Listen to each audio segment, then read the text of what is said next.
Акчам болсо мага мыктыбегиң эмне болуп калыптыр, мен өзүм деле үйрөнүп алам.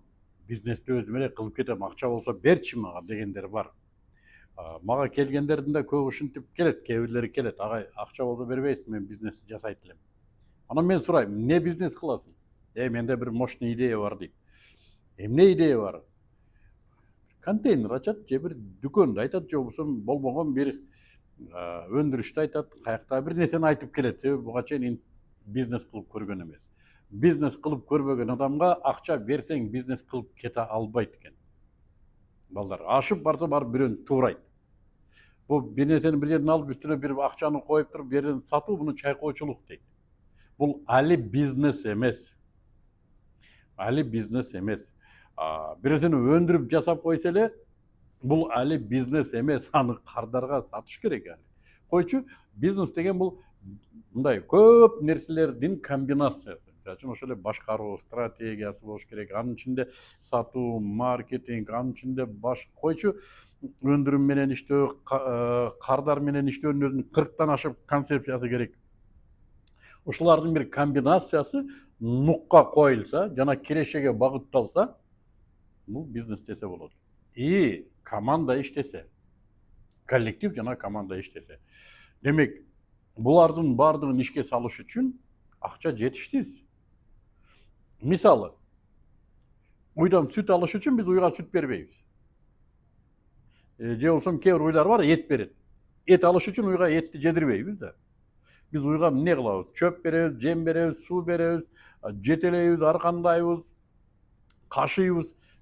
Сүйлөшөт кээ бирлер музыка да коюп берет экен Европада. Койчу, ар кандай ресурстарды чогултуп, комбинациясын берип, анан сүт же эт алат.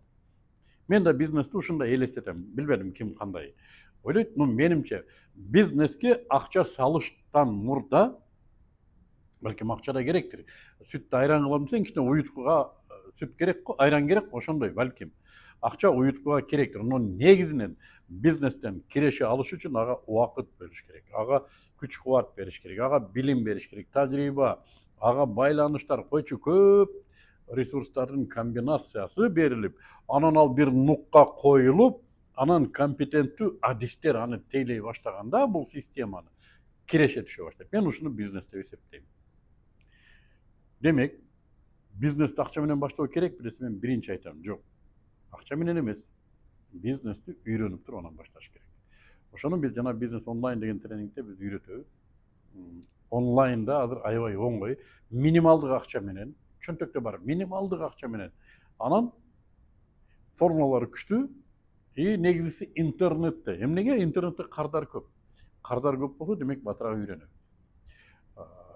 И бизнести акча менен баштайм дегендердин биз көбүн көрдүк. Айтып атпайм, алар барат да бирөөнү туурайт. Офлайнда өзгөчө. Онлайнда да бир окуулар бар, бир тренингтерге катышат. Вот офлайнда эмнени үйрөнөт? Ал барат да бирөө мына азыр сезон болуп атат, ушуну алам деп ошого акча салдым, анан ушундан мынча таптым. Туугандар, мен муну бизнес деп эсептебейм.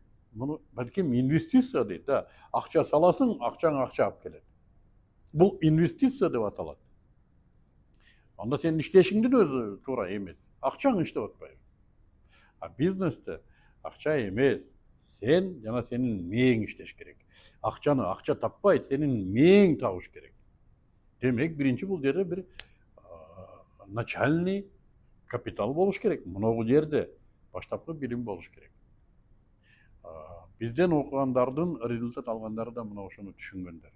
Демек, мен үйрөнүшүм керек. Вот элестет, биз алиппени окуткан мугалимди айтабызбы, мошенник. Мен сенин алиппеңди үйрөнүп алып профессор болгон жокмун дейбизби? Мына ушундай адамдар бар. Бизнестин алиппесин бизден үйрөнөт, натыйжа болбосо бизди күнөөлөйт.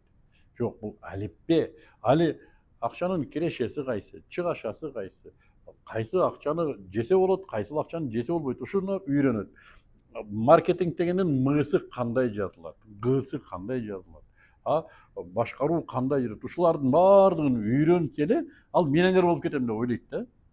Алиппени үйрөнсө эле мен Лев Толстой, Чыңгыз Айтматов болом деп ойлойт. Жок, андай эмес туугандар.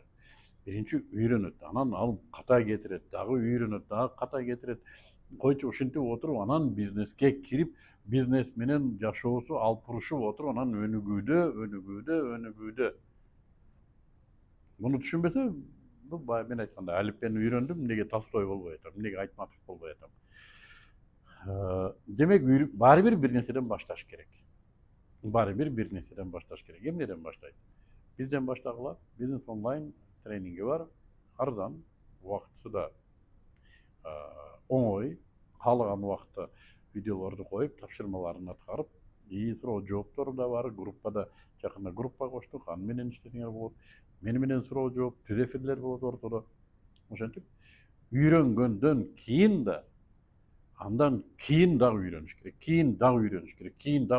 Билесиңерби, эмне үчүн адам өнүкпөйт? Мен билем деген үчүн өнүкпөйт. Адам эле өлгөнгө чейин билбейт. Дайым үйрөнүп отуруш керек.